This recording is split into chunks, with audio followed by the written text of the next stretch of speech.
بسم اللہ الرحمن الرحیم اللہم صل علی سیدنا محمد بعدد کل داء و دواء وبارک وسلم اللہم صل علی محمد بعدد کل داء و دواء وبارک وسلم۔ یہ بہت ہی بابرکت درود شریف ہے۔ حضرت مولانا محمد اسماعیل صاحب منوری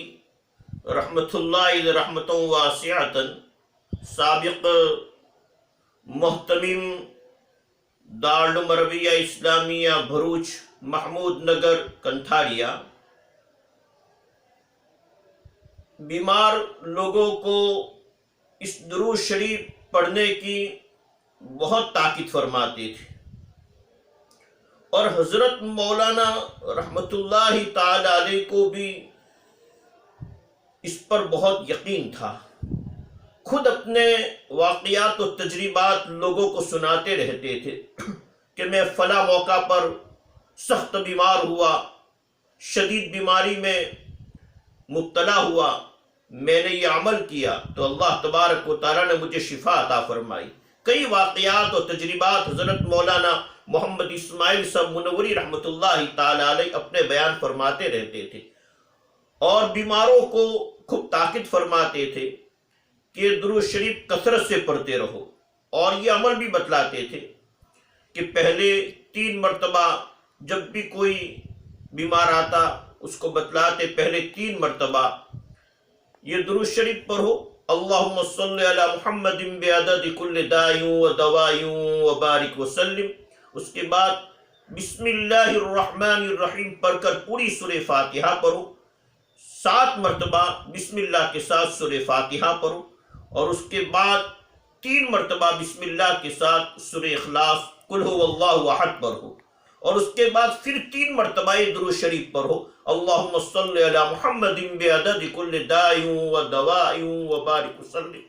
اللہم صلی علی محمد بعدد کل داء و دواء وبارک وسلم، اللہم صلی علی محمد بعدد کل داء و دواء وبارک وسلم۔ اور پھر اس جگہ پر جہاں تکلیف ہے، درد ہے، وہاں پہ یا تو سیدھا دم کر دو، یا تو دونوں ہاتھوں کی ہتھیلیوں پر 2-3 مرتبہ پھونک مارو، دم کرو، اور پھر اس جگہ پر دونوں ہاتھوں کو پھیر دو۔ حضرت مولانا فرماتے تھے چھوٹی موٹی بیماری ہو تو اس طرح عمل کرو،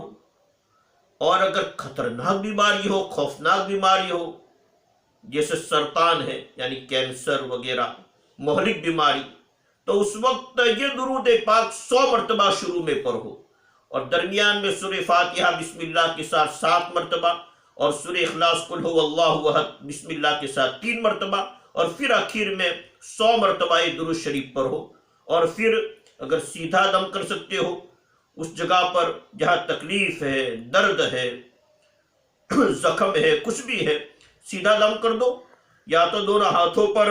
ہتھیلیوں پر دم کر کے اس جگہ پر پھیر دو۔ حضرت مولانا محمد اسماعیل صاحب منوری رحمۃ اللہ تعالی علیہ فرماتے تھے کہ ضرور اللہ تبارک و تعالی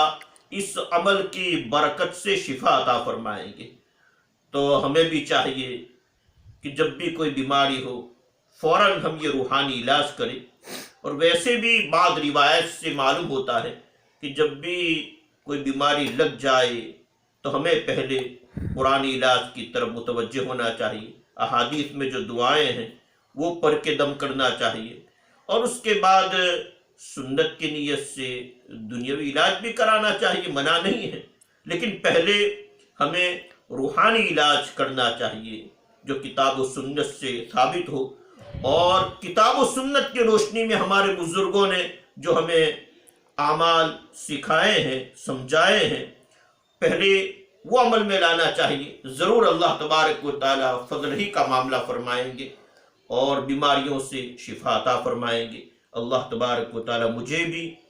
اور سب کو عمل کرنے کی توفیق عطا فرمائے۔